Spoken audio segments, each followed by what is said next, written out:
Fala, senhores, tudo bem com vocês? Como é que vocês estão? Espero que esteja todo mundo bem. Vamos lá para mais uma aula, dando continuidade à nossa sequência de vídeos a respeito da introdução ao estudo do direito. Hoje nós falaremos sobre conceitos fundamentais. Deixa eu aparecer aqui. Boa.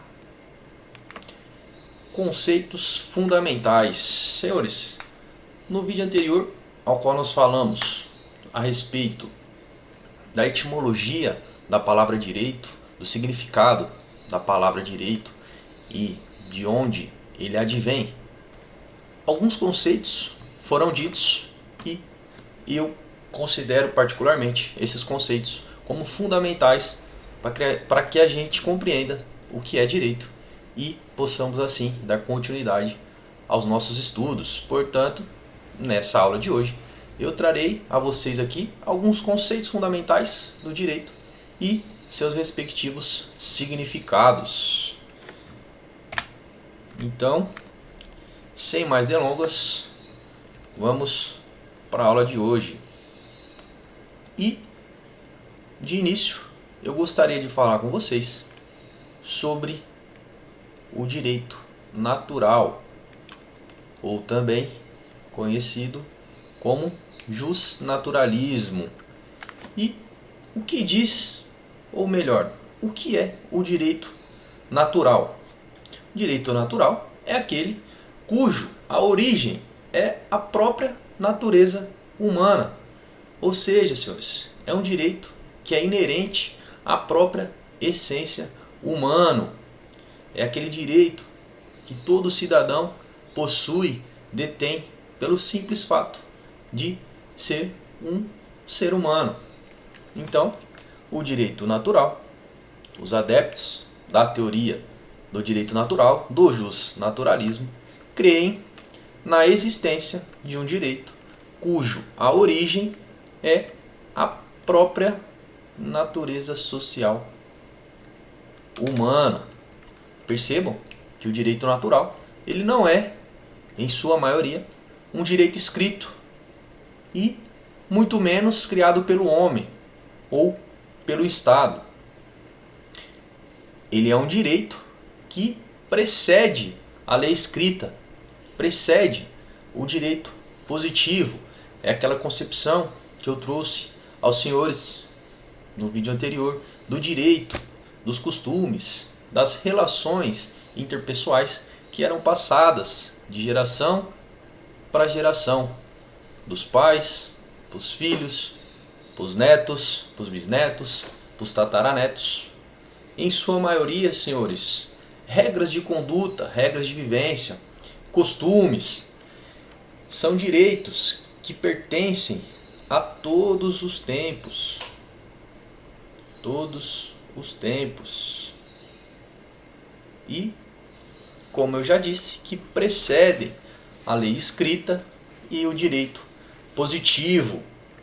Trata-se aqui, senhores, do que é justo, do que é correto, do agir com, ou melhor dizendo, agir de maneira correta. Percebam, senhores, aqui que os princípios que regem o direito natural são princípios de caráter universal e imutável.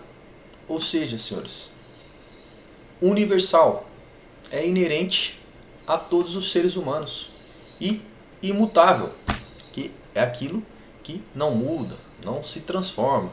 Ou seja, aqui nós estamos falando de direitos básicos inerentes a todo cidadão, como o direito à vida, o direito a constituir uma família, o direito a constituir um matrimônio, entre outros direitos que provém do direito natural. Próximo, senhores, direito positivo. Diferentemente do direito natural, o direito positivo, advindo ali do movimento positivista, é um conjunto de normas jurídicas escritas e não escritas. Percebam, senhores, que aqui nós saímos daquela concepção de um direito não escrito, de um direito falado, para um conjunto de normas escritas.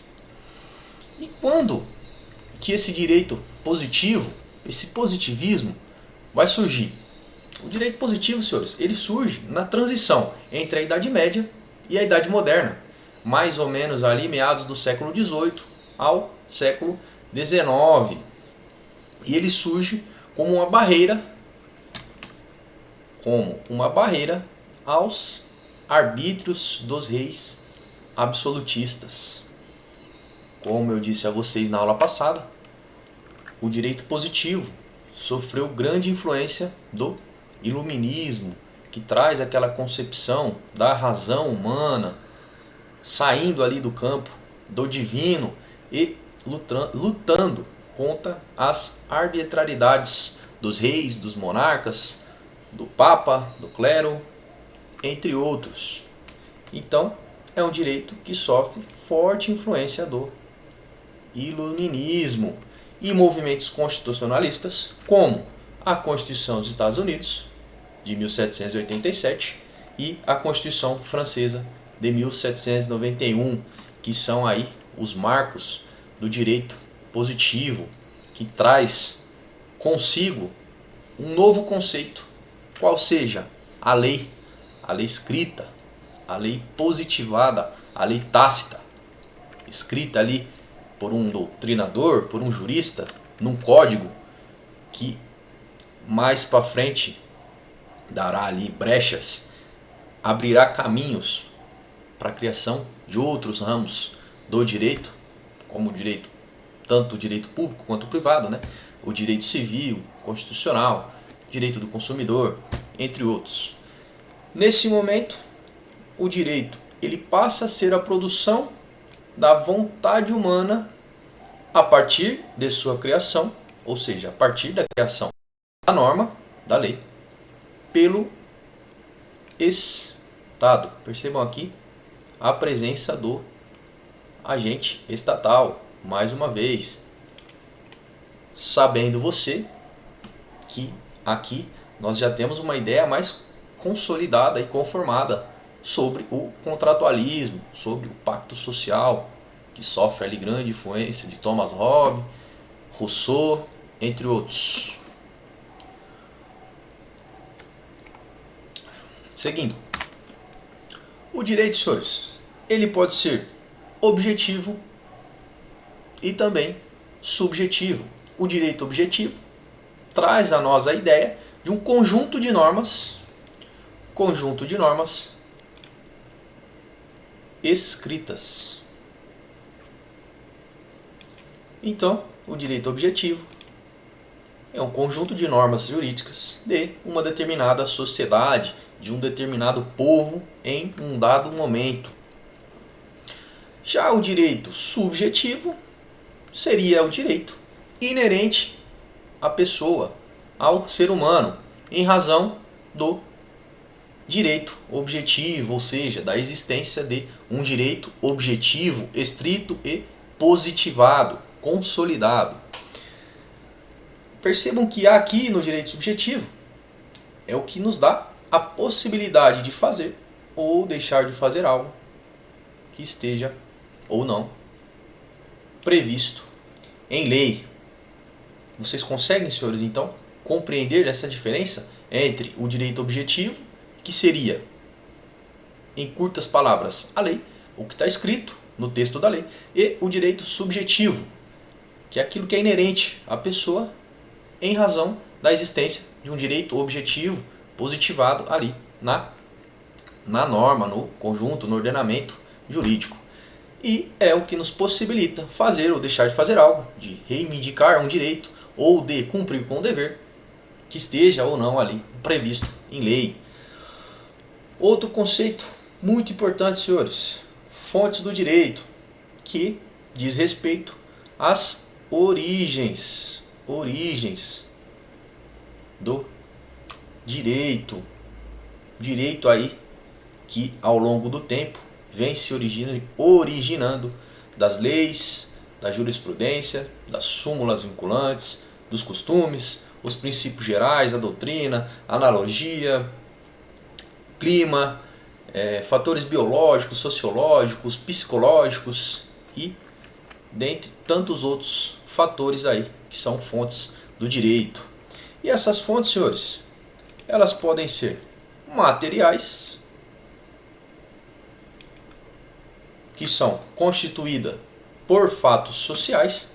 Percebam que aqui abrangeria fatos como fatores biológicos, os costumes, crenças religiosas, entre outras. Então, é tudo aquilo, senhores, que é constituído por fatos sociais, ou seja, são fatos que decorrem e ocorrem em um conjunto social, um aglomerado de pessoas adeptas ao contrato social, ao qual eu já disse a vocês em aula anterior, que é aquele pacto firmado entre as pessoas de maneira subjetiva para uma convivência harmoniosa em sociedade.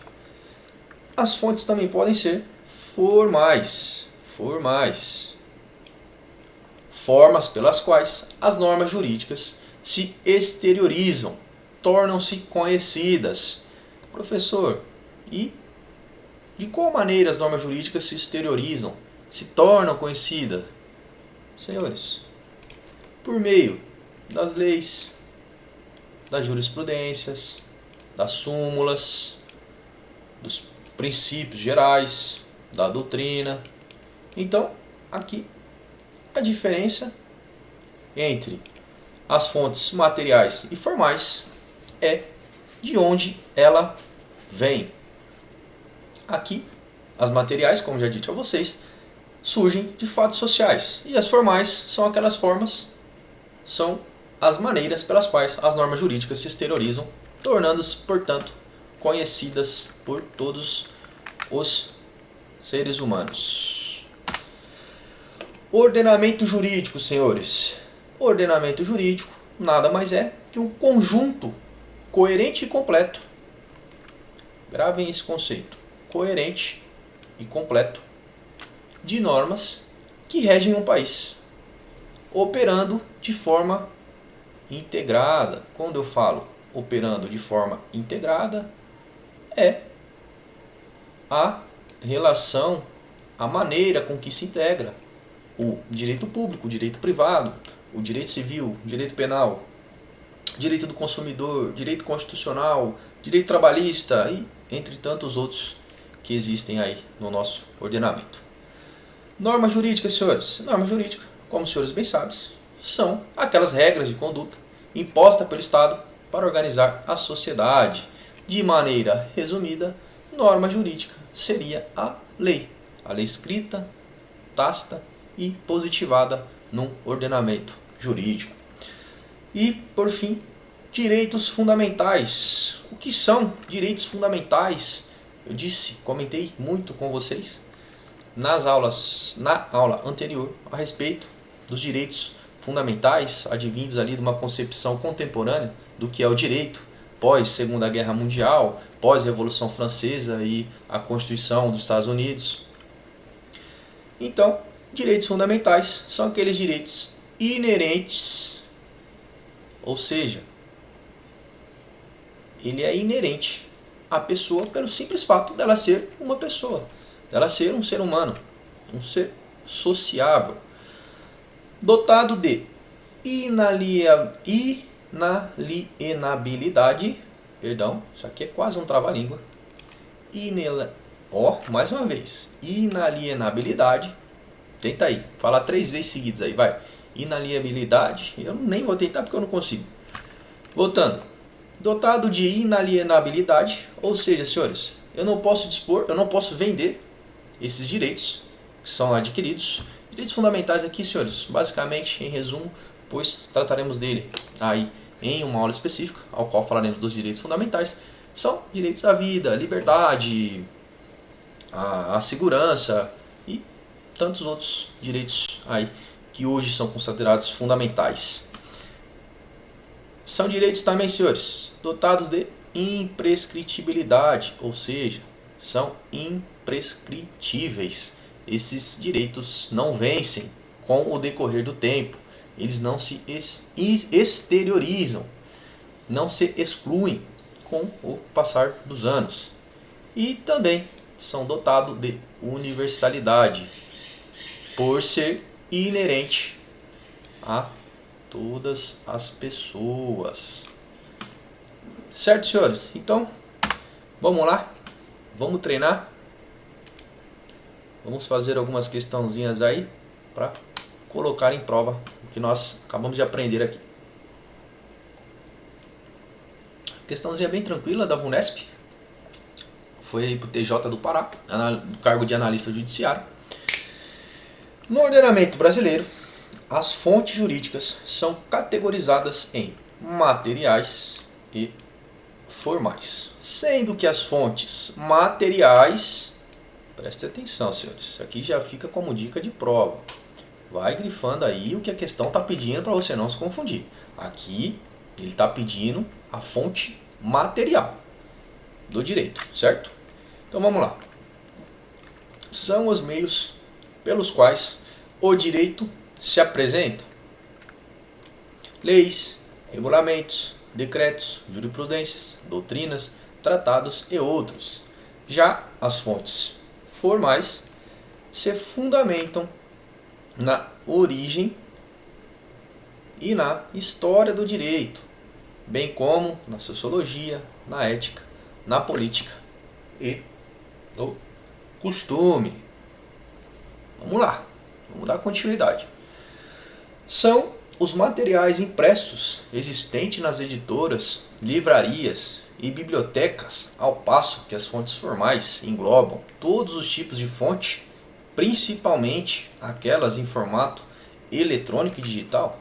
Nada a ver, né, senhores? Aqui então nós já poderíamos eliminar a B.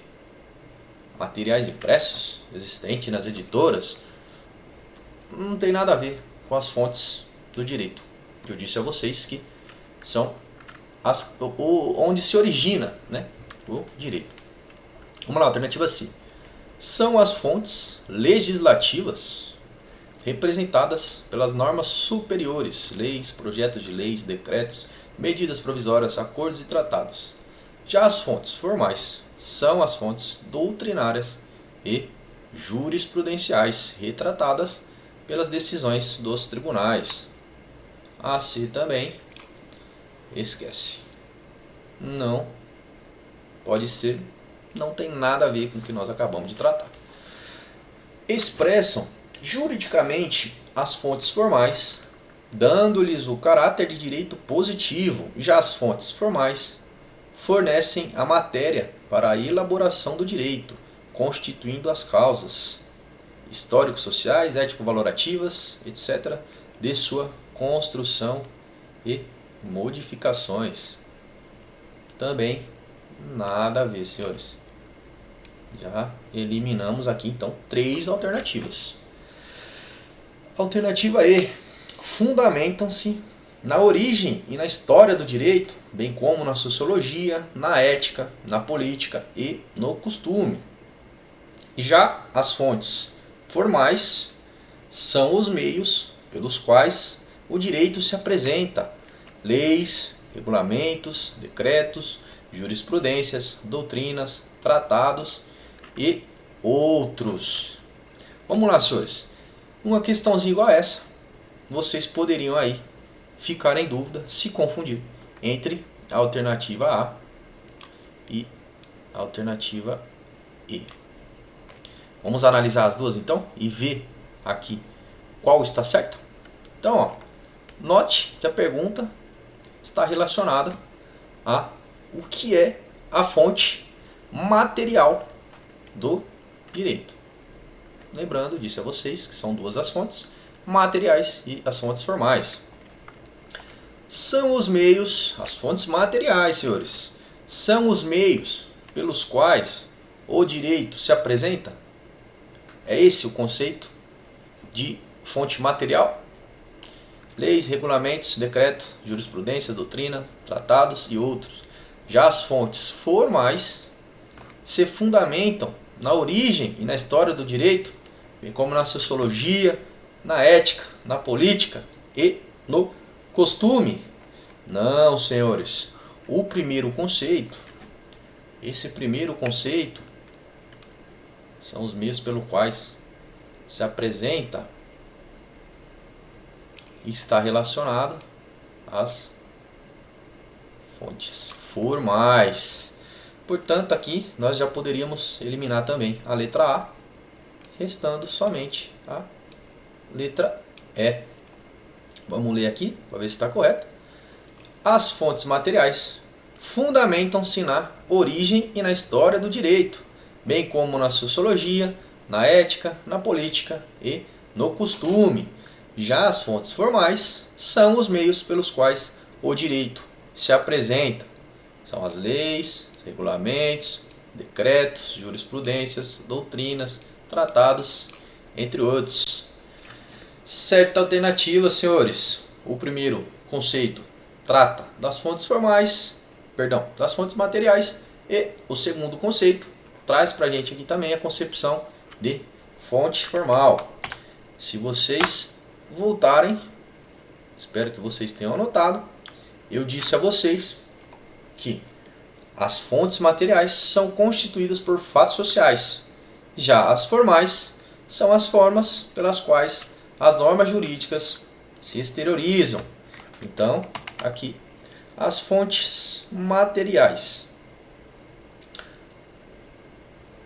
Se origem na história do direito, sociologia, na ética, na política e no costume.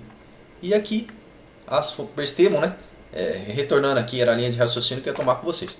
Percebam que aqui, nesse primeiro conceito,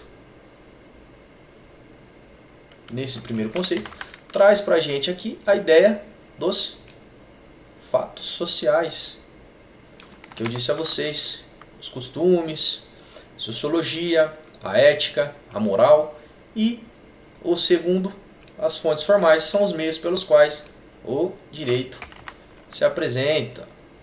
Os formais, formas pelas quais as normas jurídicas se exteriorizam, tornam-se conhecidas. Fácil, né, senhores? Poderíamos nos confundir aqui entre a e a E, mas se você ler com atenção, fica fácil de resolver. Segunda questão. Tem o direito como direito subjetivo, ou seja, o direito de um determinado sujeito de ser distinguido na ordem jurídica como direito objetivo. Na linguagem jurídica inglesa, dispõe-se da palavra right quando se quer designar o direito subjetivo. O direito de um determinado sujeito para distinguir da ordem jurídica do direito objetivo da law. Então, temos aqui um trecho escrito pelo filósofo Hans Kelsen em seu livro A Teoria Pura do Direito. Tendo em vista o texto acima, é correto afirmar o que se afirma... É correto o que se afirma em: a legislação escrita é direito objetivo e a pretensão jurídica de um sujeito de direito, amparado numa norma estatal, pode ser compreendida como direito subjetivo. A princípio, me parece que essa é a correta.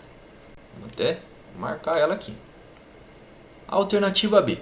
O dever jurídico é a expressão máxima do direito objetivo?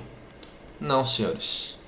Mais para frente, nós veremos que o dever jurídico está presente ali no direito subjetivo. Alternativa C. O direito subjetivo não pressupõe a existência de normas jurídicas de direitos objetivos? Muito pelo contrário, senhores. Eu disse a vocês que o direito subjetivo ele pressupõe o direito objetivo, ou seja, o direito subjetivo ele só existe porque nós temos um direito objetivo, nós temos uma lei tácita, explícita e escrita. Alternativa D. Se toda norma jurídica é direito objetivo, somente será direito objetivo a lei emanada do poder legislativo. Também nada a ver, pessoal. A alternativa é: direito objetivo e subjetivo são compreendidos como conceitos idênticos. Negativo, senhores. São conceitos completamente diferentes, como já apresentado a vocês. Então, a alternativa correta. Alternativa A. A legislação escrita é o direito objetivo, que eu disse a vocês que o direito objetivo é a norma. Ou seja, é a legislação escrita. E a pretensão jurídica, ou seja, a faculdade de exercer ou não exercer algo em razão ou não de lei de um sujeito de direito, é amparada numa norma estatal, podendo ser compreendida como direito subjetivo. Alternativa A, alternativa correta. Terceira e última questão, senhores. Essa questão foi da Prefeitura de Porto Ferreira para o cargo de professor de educação básica, técnico em direito. Assinale a alternativa correta. Direito objetivo, na concepção de Maximilianus Ferrer e de Edis Milari, é aqui, senhores. Já adianta a vocês. O conceito de direito objetivo e subjetivo é um só. Não vai se distanciar muito um do outro, a depender do autor, do escritor, do jurista. Então, aqui vocês vão conseguir acertar de letra, tenho certeza. Alternativa A. Direito objetivo é o conjunto de regras vigentes num determinado momento para reger as relações humanas e que são impostas coativamente à obediência de todos. Já podemos ligar o alerta aqui na A, né? Então, ó, eu disse a vocês que o direito objetivo ele é um conjunto de regras, ou seja, um conjunto de normas que rege as relações humanas e que são impostas à obediência de todos. A princípio, a alternativa A, a alternativa correta. B. É a faculdade ou prerrogativa do indivíduo invocar a lei na defesa de seus interesses? Não. Aqui nós temos o conceito de direito subjetivo. O direito objetivo não decorre de lei, mas sim da vontade das partes. Mais uma vez, esse não é o conceito de direito objetivo. Se assemelharia mais ao conceito subjetivo, apesar de não se resumir a isso. Alternativa D. É o conjunto de regras vigentes num determinado momento para reger as relações humanas, certo? E que são estabelecidas facultativamente. Aqui matou a questão, hein, senhores? Facultativamente a obediência de todos. É uma faculdade, senhores, que eu tenho em agir como manda a lei ou não? Muito pelo contrário, senhores. A lei ela é imposta. Ela é imposta e coercitiva a todos os cidadãos. Então, a alternativa correta. A alternativa A. Vamos voltar aqui. Então, senhores, o vídeo que eu tinha para trazer para vocês hoje era esse. Trouxe aqui a vocês alguns conceitos que eu acho que são importantes para que a gente possa dar continuidade aqui aos nossos estudos. Espero de coração que vocês tenham compreendido e, o melhor de tudo, aprendido do que se trata cada um dos conceitos, seja aí do direito objetivo, subjetivo, justnaturalismo, o positivismo, as fontes do direito, formais, materiais. Senhores, fiquem tranquilos que aqui eu apenas conceituei a vocês do que se trata. Eu trarei aqui uma aula separada para cada um desses conceitos, onde nós trataremos direito objetivo, subjetivo, falaremos do positivismo, do justnaturalismo, falaremos das fontes do direito, as fontes formais, materiais, como lei, doutrina, jurisprudência, súmulas vinculantes, costumes, mais 1 milhão de fontes aí que existem. Fiquem tranquilos, aqui foi só para conceituar a vocês e para que vocês possam aí fluir numa boa no decorrer das nossas aulas. Certo? Se você gostou desse vídeo, chegou até aqui, curte, comenta, compartilha com um amigo, deixa aí nos comentários o que você achou desse formato de aula, dos slides, se eu preciso melhorar em alguma coisa, se tá bom. Melhorar a gente sempre precisa, né? Mas eu espero aí um feedback de vocês aí nos comentários, para que eu possa, de uma maneira melhor, trazer um conteúdo de qualidade e gratuito para vocês aqui. Certo, pessoal? Então, o vídeo de hoje foi esse. Aguardo vocês no próximo vídeo. Até mais.